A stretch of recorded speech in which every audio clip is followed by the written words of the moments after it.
Ready? My name is Zubin Doshi. Funny name, easy to pronounce. My presentation is called History Told Through Rage Comics. I specialize in internet marketing and I want to be a writer, and this presentation combines my two loves of history and screwing around on the internet.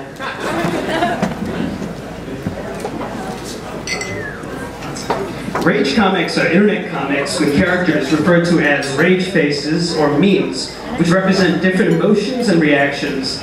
They are typically used to tell stories about real life and often end with a humorous punchline. Rage comics can be made with Photoshop or specially made websites called rage makers or rage comic generators. The face in the upper left-hand corner with the tousled hair and bloodshot eyes implies intoxication. The subway employee's face is called a herp derp face, which implies utter stupidity or incompetence. The man in the lower left-hand corner is the "are you kidding me" face and is used as a reaction to such stupidity.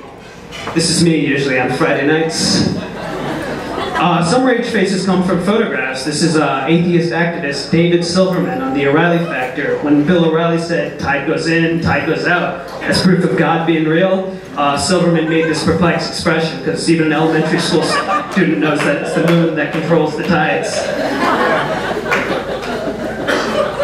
First example of a historical rage comic. The Frenchman with the beret asks the surprised American if he'd like to purchase a vast amount of land for nothing, and the American agrees.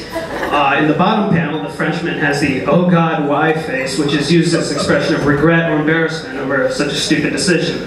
It's usually me on Sunday mornings. Second historical rage comic discusses the Japanese involvement in World War II. The character's expression above shows confidence and determination as he bombs Pearl Harbor. In the bottom, he has the "oh God, why" face as the US uses the atom bomb on Japan, thus ending the war.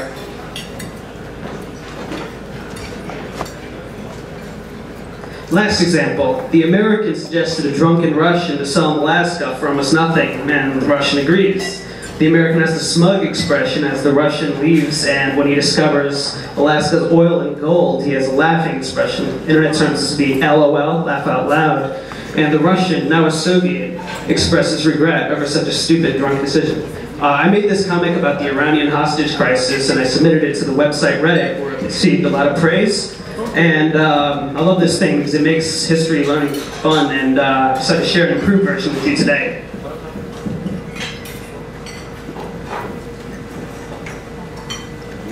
Yeah. Meet Mohammad Reza Pahlavi, the last Shah, or King of Iran. During the Cold War, he was an important American ally in the Middle East because he was against communism and because he controlled some of the largest oil reserves on the planet.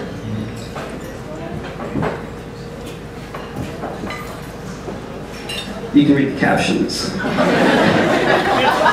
The Shah ruled as a brutal and greedy dictator. He often used his secret police, the Savak, to crush any opposition.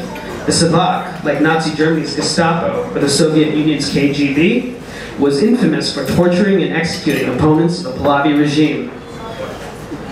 There he is, talking to the people, Savaks. The Shah was overthrown by his own people in 1951. He was replaced by the democratically elected Mohammad Mossadegh. But a CIA-backed coup overthrew Mossadegh and restored the Shah to power. The Shah's rule became much more authoritarian, and Iranians increasingly saw him as an American puppet. Life became much more dismal and scary for many Iranians. The Shah's numerous failed economic policies only increased resentment towards him.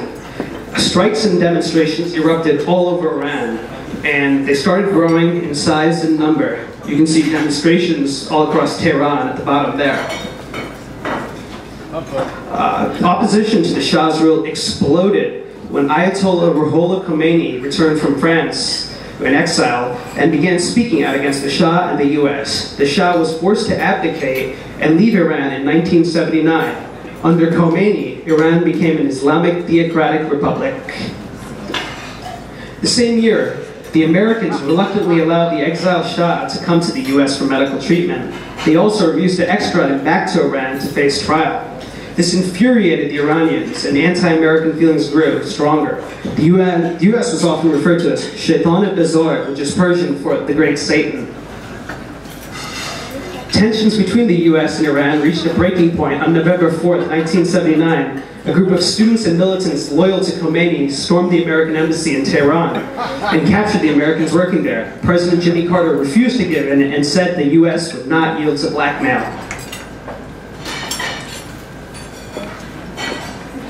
The Iranians let 13 female and black embassy workers go free. The remaining 52 hostages will be held in captivity for 444 days. The hostages were tortured and threatened with execution. There have even been reports of the captors forcing the hostages to play Russian roulette with each other. President Jimmy Carter ordered a mission called Operation Eagle Claw. The plan was to send in helicopters with Delta Force commandos to rescue the hostages. There was a constant threat of sandstorms in the Iranian desert, but this information was ignored. Great president, that guy. Operation Eagle Claw took place on April 24th, 1980, and failed because of the sandstorm. This was a huge embarrassment to the United States and Jimmy Carter. Carter's further unsuccessful efforts to negotiate with the Iranians would cost him the 1980 presidential election. That's the scenes from Operation Eagle Claw. The hostages were finally released on January 20th, 1980, 20 minutes after Ronald Reagan was sworn in as president. This was done specifically to further embarrass Carter. The hostages were first flown to Algeria and then given a hero's welcome in New York City.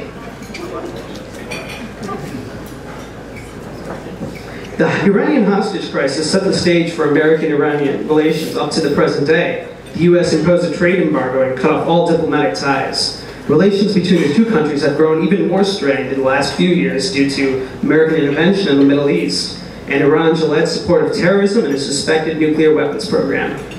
And that's that. Thank you. Bye, New Year.